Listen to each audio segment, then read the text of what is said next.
E aí, gente, era isso aqui.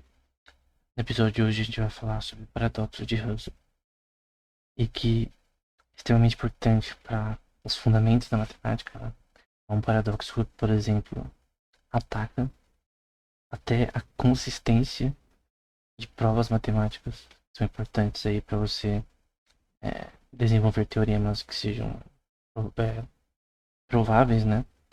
Como a infinitude dos números primos, como a conjectura de Poincaré, conjectura de Goldbach que ainda não foi provada.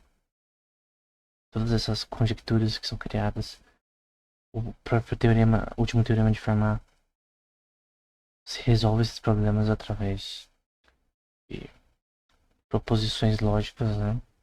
Formalismo matemático para provar por métodos como indução, por exemplo, contradição, que isso é verdade. E existem infinitos números primos, embora você não consiga calcular apropriadamente usando, por exemplo, um método conhecido de calcular números primos é o crivo de Aristóteles, né? E outros subsequentes, né? 2 5 7 em diante. Porém, se você pôr isso no. Até eu já fiz um vídeo no canal mostrando essa parte de programação do crivo de Aristóteles, né? Que não importa que computador grande você tenha, quanto mais o seu número de. O seu input for maior, né? Por exemplo, se eu querer gerar só 2 elevado a 10, já é bastante. Agora 2 elevado a, sei lá, 500 números primos já é um número bem difícil de computar.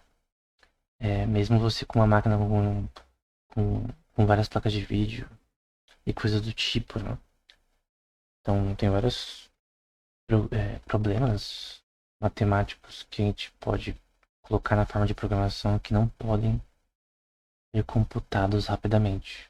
Então você vai colocar, vamos supor, as top placas de, placa de vídeo, o melhor processador da nova geração, várias cliques de memória RAM. Mesmo assim, você não vai conseguir obter o resultado de calcular infinitos números primos e printar numa tela. E mesmo que não sejam infinitos, se você pôr um número de 2 elevado a alguma coisa. Eu pude até ver no vídeo que eu fiz que se eu levasse o número um pouco, já, o crivo bugava, né? Então tem essa questão de você desenvolver crivos melhores para você calcular números primos. Tem vários métodos de fazer isso.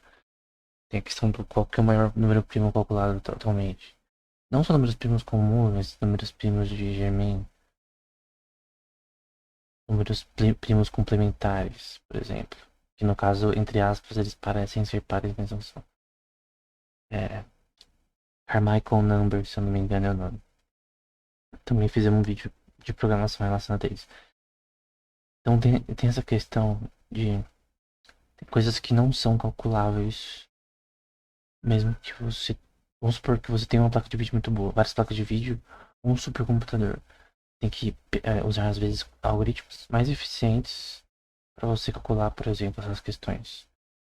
Na conjectura de Goldbach, por exemplo. É, acho que tem a conjectura fraca e a forte, né? Uma delas é que se a soma de dois números inteiros sempre dá um número primo, por exemplo. Mais ou menos isso. Uma delas, se não me engano. E tem a questão que você tem papers, artigos que tentam calcular isso. E realmente existem infinitos números na proposição de Goldbach, na conjectura dele, que ele fez uma carta para Euler, Leonard Euler. E a questão é que não tem uma forma de você fazer isso na prática.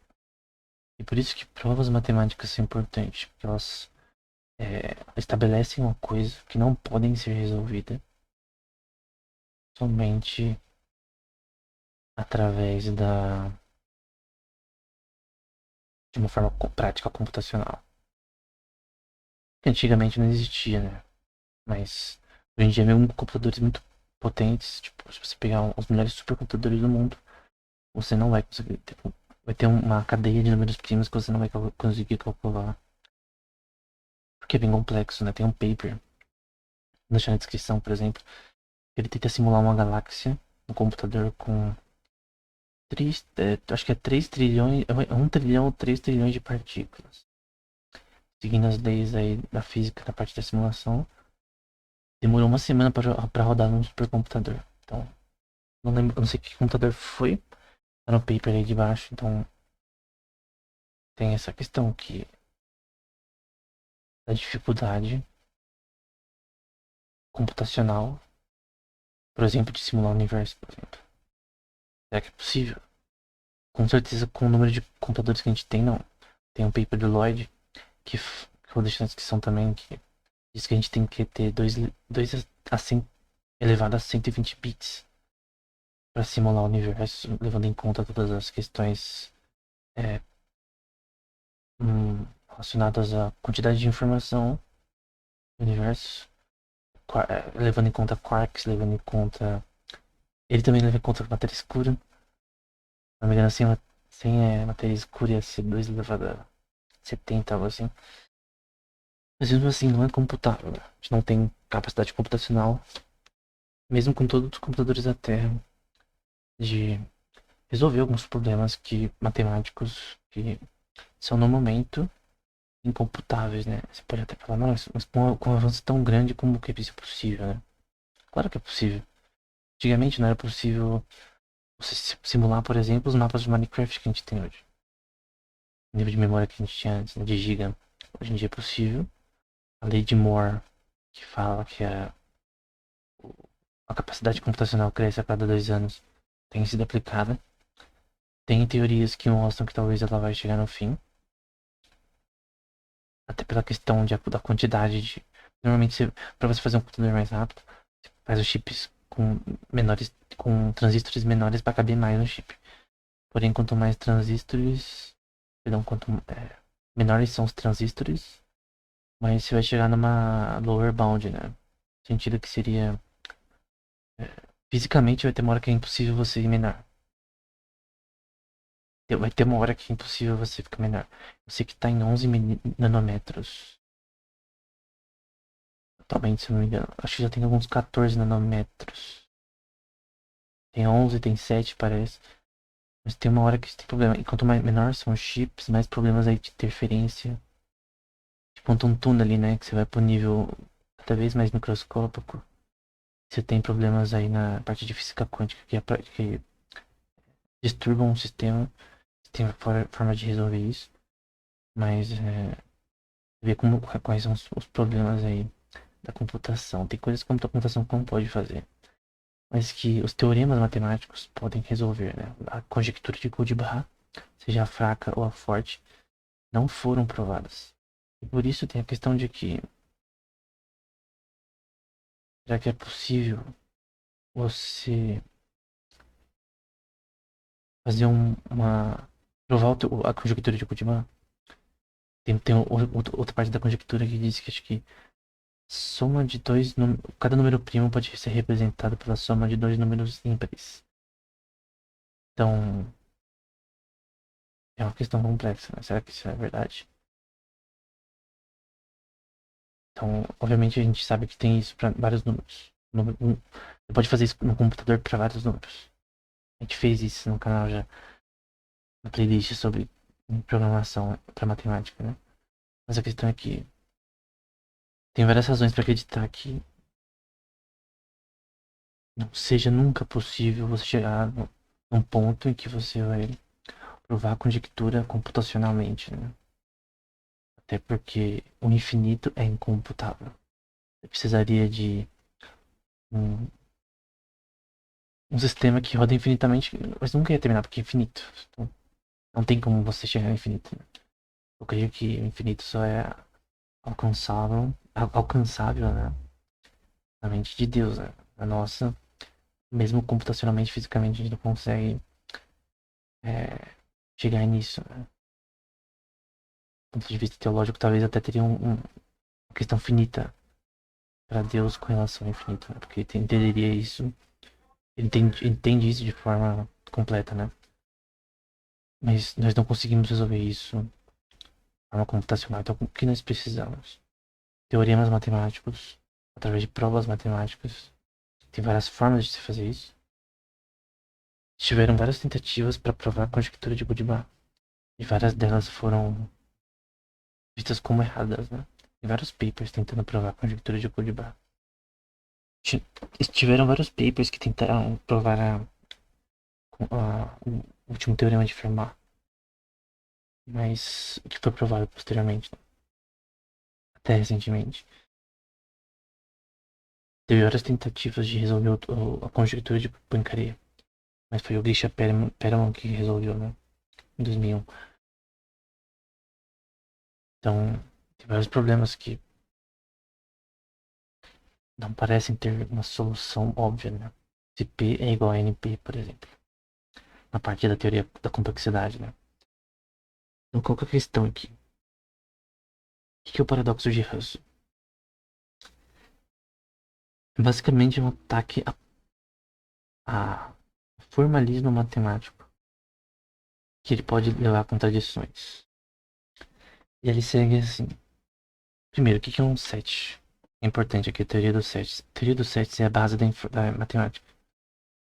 É a base fundamental da matemática. O que é um set? Pensa um set como uma caixa.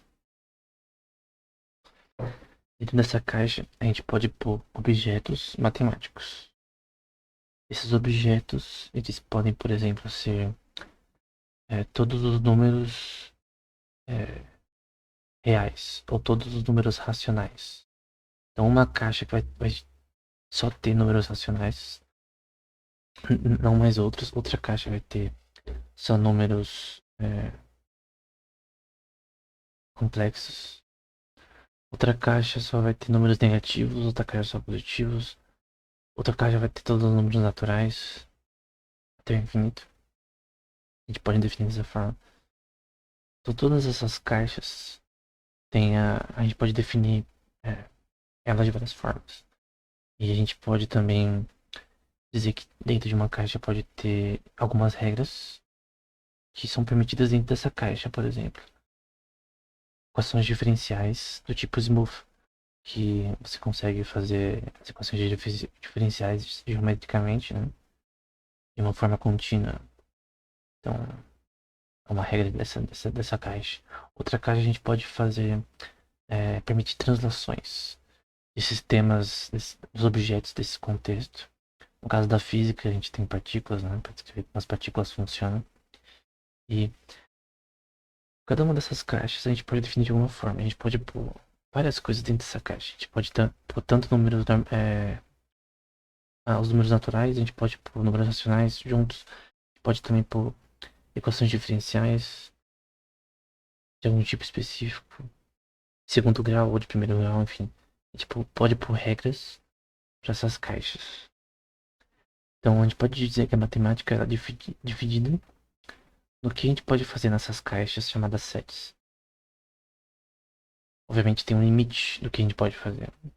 O limite imposto pela própria lógica matemática criada por Deus, no caso. A lógica matemática é básica, né? Pode, dentro pode existir dentro dessa caixa, por exemplo, regras da aritmética básica, multiplicação, divisão, esse tipo de coisa. Dentro do contexto dessa caixa, a gente define o que são categorias, né? Que na matemática é uma teoria até avançada. Já tem que manjar topologia, tem que avançada já, tem que saber bastante teoria dos sets e outras áreas também. É a teoria das categorias, né? A teoria das categorias é basicamente uma teoria que busca unificar todas as áreas da matemática de uma forma que seja de uma forma que seja para todo mundo entender como funciona todas as áreas, né?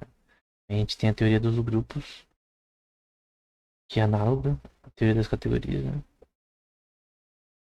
Que também é relacionado aos tipos de grupos matemáticos que a gente pode ter dentro dessas caixas que a gente chama de set. No contexto da teoria das categorias, a gente tem a Enciclopédia de Filosofia de Stanford, que está na descrição. E a gente pode ter aqui vários tipos de classes dentro do contexto dessa teoria. Então pode ter classes relacionadas a questões geométricas, a geometria não euclidiana. Deixa eu pegar aqui. Isso. Eu peguei outra teoria de categoria. Não tem nada a ver com o que a gente está falando. Vou pegar a lista aqui. A gente tem, por exemplo, a categoria relacionada a sets, né? Com objetos, morfismos e funções comuns. Homeomorfismos, que a parte de topologia, por exemplo, quando a gente tem um sistema topológico que ele é simétrico, se a gente mudar ele, ele vai ter simetria nas suas relações, né? A gente tem topologia homeomórfica, isomórfica, enfim, são vários morfismos que acontecem, né? Tem a categoria chamada top, que são com objetos de espaços topológicos e funções de morfismos contínuos. Então, a gente já pode associar com também equações diferenciais dentro desse contexto. São estruturas topológicas. A topologia tem a ver com estudar sistemas geométricos do ponto de vista amplo. Tem a H ou top, que são também de topologia, mas com funções homotópicas, no caso. Tem muita parte de topologia algébrica e coisas do tipo, né? Tem a categoria de VEC, que são de vetores e morfismos de mapas lineares, né? Se você estudar física, isso é muito importante. Você tem que ter um campo vetorial para definir, por exemplo, como a partícula se comporta dentro de contexto, até na mecânica clássica também, a parte também de termodinâmica. A gente tem a teoria chamada DIF, que contém objetos com manifolds diferenciais, né? Um manifold é uma estrutura topológica que pode ter vários tipos de estruturas diferentes e é, nesse contexto do DIF, que permite equações diferenciais. Dentro desse contexto tem várias outras categorias que são até mais complexas do que o que eu falei. Tem até a categoria de grupos, que são da teoria dos grupos, que eu vou falar. Categoria de anéis, que são, por exemplo, você pode fazer um anel que contém todos os números naturais. É um anel, tem início, meio e fim. Nesse contexto que eu tô colocando, claro. Você pode permitir, dentro desse anel que contém todos os números naturais, todos os números primos, por exemplo, ou todos os números nacionais, a gente pode definir várias operações diferentes. Pode permitir são multiplicação, identidade, reflexividade, distributividade, essas leis básicas da aritmética. A gente pode ter campos, que também é muito importante para física. Então a gente pode definir a matemática em várias categorias. E essa teoria é muito importante. Embora talvez nem todos gostem dela. Eu lembro que acho que era Alexander Grothendieck, que não gostava da teoria das categorias, e criticou bastante o Nicholas Bourbach, que é um grupo de matemáticos que buscou introduzir ela no formalismo deles. Um livro que eu recomendo bastante, que é o melhor na minha opinião de teoria dos sets que eu já li, é o Teoria de Assemblies, de Nicholas Bourbach. Enfim, essa teoria das categorias tem a teoria dos grupos, né? Então, se eu pegar aqui a teoria dos grupos pequenos, a gente tem grupos abelianos, né? Que são grupos em que a gente tem é, um espaço comutativo, né? Até anéis também podem ter espaços comutativos, em que A vezes B é igual a B vezes A. Porém, vai ter grupos que não são comutativos, não abelianos, que A vezes B não vai ser igual a B vezes A, por exemplo. Então, exemplo que eu já vi um professor dar é de, por exemplo, vamos supor que a ordem de você pôr a roupa alterasse. Por exemplo, vamos supor que você põe uma camisa por cima da blusa. Vai ser diferente de você pôr uma camisa por trás da blusa. Ou você pôr a cueca por cima da calça, né? Você errar na ordem, né? Em vez de você pôr a parte de baixo primeiro, você põe por cima, né? Tipo Batman, assim. Então a ordem importa, né? No caso de grupos não abelianos, a ordem importa. E tem vários tipos de grupos, né? Diferentes na questão. Teoria dos grupos tem grupos simétricos que são extremamente importantes na física. Grupos cíclicos tem. Deixa eu ver aqui. Vou pegar uma lista de grupos aqui. Tem grupos euclidianos, grupos gerais, grupos especiais, lineares, grupos euclidianos, hiperbólicos. Um grupo é uma forma de você limitar o que pode ser feito em contexto. Na física, a gente pode limitar a forma que as partículas se movem usando o grupo de Poincaré, o grupo de Lorentz, grupo de Noether, que é um grupo relacionado à conservação de energia, quanto de conservação geral na física. É um grupo de Noether. E ela faz uso do grupo de Poincaré também nessa questão. Tem um grupo de Minkowski relacionado à forma que como as partículas também podem se comportar no universo. Enfim, a gente tem três coisas aqui. A gente tem sets, que são caixas com objetos matemáticos. A gente tem grupos que podem definir o que a gente pode fazer com esses objetos.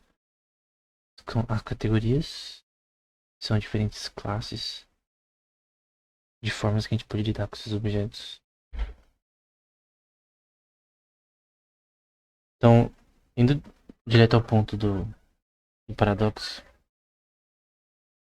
a gente vai primeiro ter uma coisa chamada axioma da compreensão não restrita,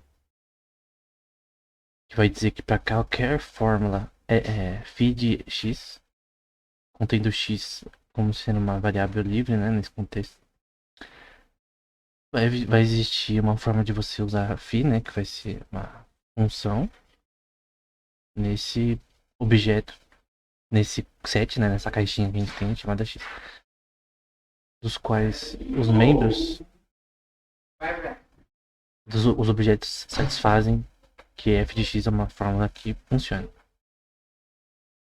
O paradoxo de Russell diz que dentro desse set a gente pode provar que tanto x ele é igual a x, que ele pertence a x, não é igual, é que ele pertence a x, pertence ao domínio do x, e também a gente pode provar que o x não pertence ao domínio de x.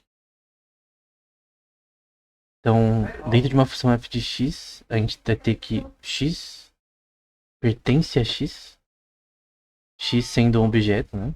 Que pode ser N coisas. E também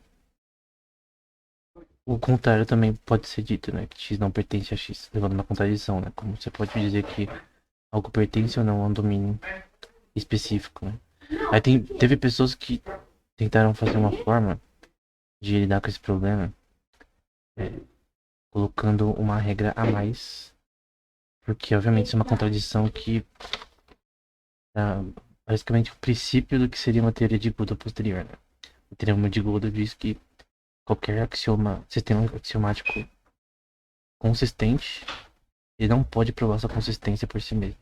Mesmo que ele se prove consistente, ele não pode. Ele pode levar a contradições. Né? Isso é uma coisa que basicamente está dizendo que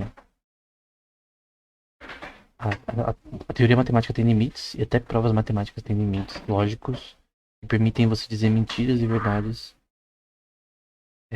que são logicamente corretas, entre aspas, dentro do modelo axiomático que você usa, né? Seja o modelo do Zermani Franco, é, von Neumann Bernays, o Grothendieck, o modelo do Grothendieck. São vários axiomas diferentes, né? Tem os axiomas de Peano, enfim. A questão é que você tem uma forma de você fazer, tipo assim, vamos supor que eu tenho um domínio R, que eu tenho tanto um, uma área desse domínio que x é igual a x e também outra, que não é membro dessa. Não são membros deles, um do outro. Vamos supor que eu tenho uma caixa. Eu tenho membros, né? Membros que x é igual a x e outros que x está dentro de x. E eu tenho outros membros que não estão dentro desses membros específicos, em que x não está dentro de x. Então aí eu consigo ter dentro dessa caixa, né? É, uma forma de não ter contradição, né? Eu, de eu separar uma coisa que acontece em um lugar desse set e em outro lugar desse set.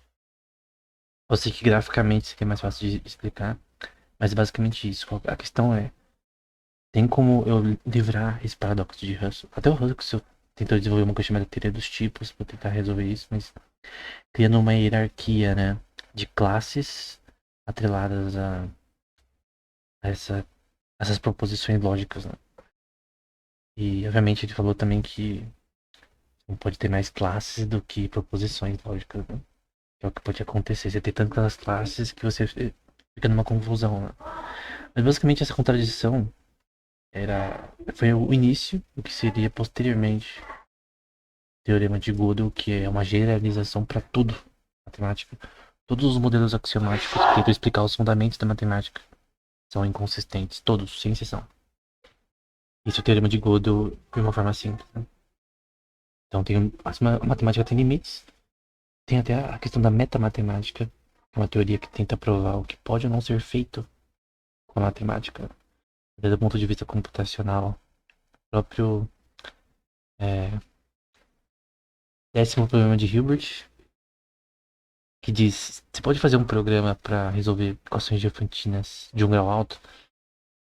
Que pode resolver qualquer equação diafantina e dizer se tem números inteiros ou não. É uma resposta de sim ou não, né?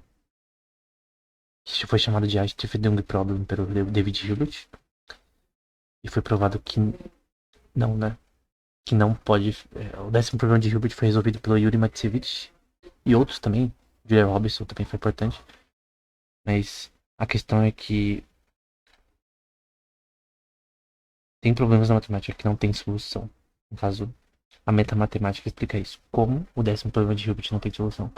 Outro problema que não tem solução é o que eu falei anteriormente, que é o problema de decisão.